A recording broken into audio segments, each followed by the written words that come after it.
So for more, we now welcome Gil Hoffman, Executive Director of the organization HonestReporting. He joins us from Jerusalem. Gil, thank you so much for joining us once again. Heated reaction, obviously, to the story, coming down to the question, who is a journalist, who is a terrorist, and who is a terrorist posing as a journalist? Your insights in this case.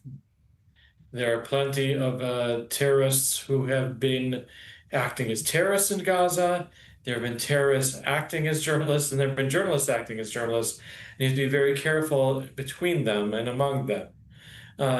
Al-Sharif worked as a terrorist besides working as a journalist. If he was just a propagandist for Hamas, there are many of those, I don't think the IDF would have targeted him. He was targeted because of his role in the military wing of Hamas. He was targeted because he was involved in rocket fire, just like any terrorist involved in the rocketing of Israeli civilians would be. If Israel was aiming at journalists, then there'd be a lot more who have been killed. They've tried to avoid it as much as they can. Talking about the grey area here, so Sky News posting the story on social media. Take a look, though, at this response from former Israeli hostage Shlomi Ziv, who posted this comment. He says, "I was held by a journalist in captivity, and his father was a doctor." Talk about a first-hand account. Your thoughts?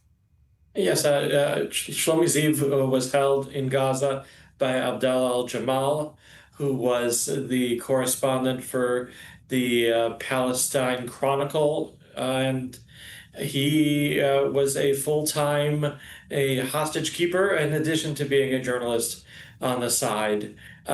In this war, because Israel did not let journalists into Gaza, your typical journalist covering this war is not your Daniel Pearl or Edward R. Murrow. It's Abdallah al-Jamal. It's somebody who was connected to Hamas, who was involved in the war effort against Israel, and was a journalist on the side. And people need to understand that around the world. This is who they're getting their news from.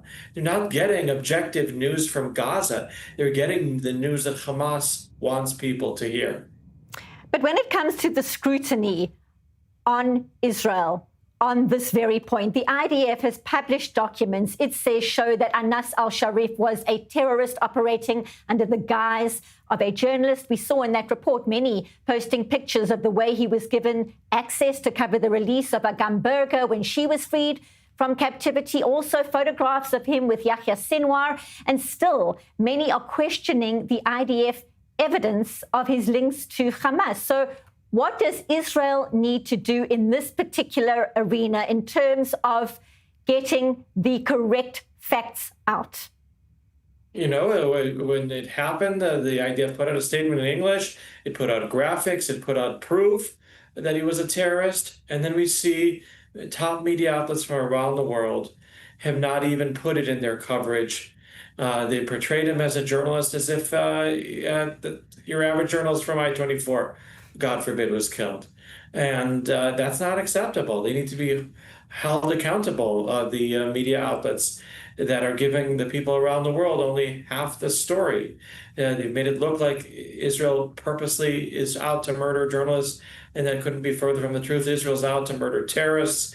And if you don't put that in the headline, or at least in the first paragraph, then you're misleading the public.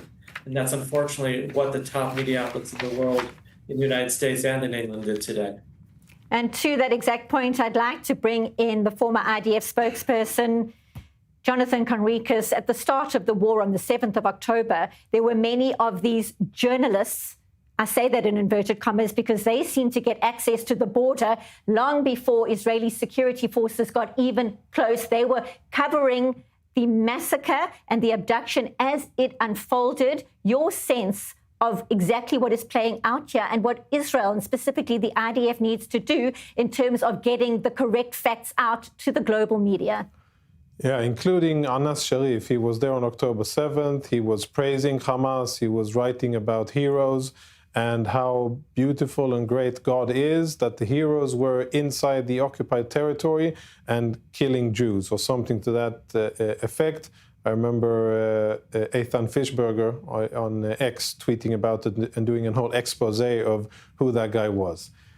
The problem runs deeper. I have no doubt whatsoever that al-Sharif and many others are dual-purpose individuals. They are journalists, perhaps by day and night, but they're also terrorists, and there's clear evidence from Hamas documents put out by the IDF that he was a junior squad leader of a anti-tank missile unit in Jabalia. No surprise.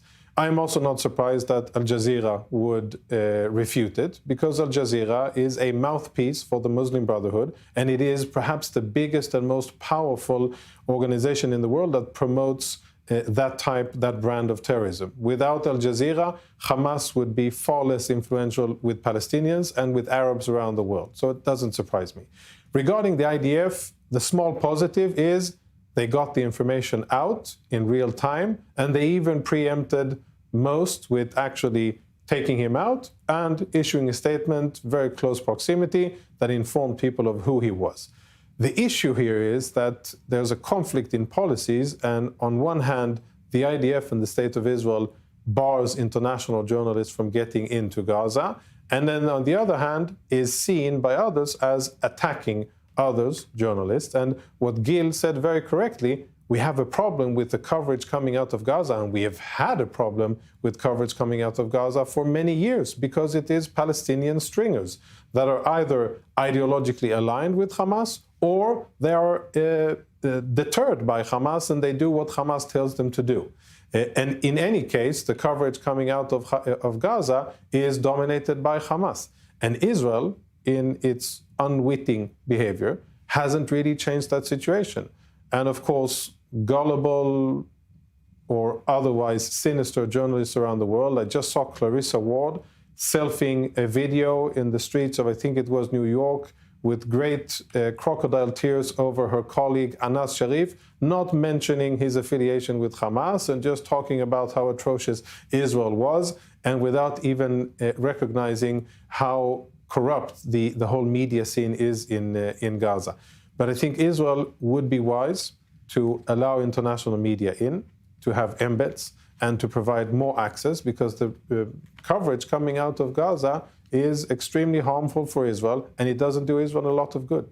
Lieutenant Colonel in the Reserve, Jonathan Conricus, thank you very much for your input. Your parting thoughts, Gil Hoffman, on exactly that. I've got 30 seconds.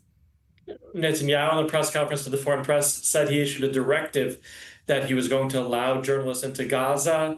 The IDF has not received that directive. We'll see if that will really happen. We wait to see if that will, in fact, happen. Gil Hoffman in Jerusalem, thank you very much for being with us today on I-24 News. Thank you.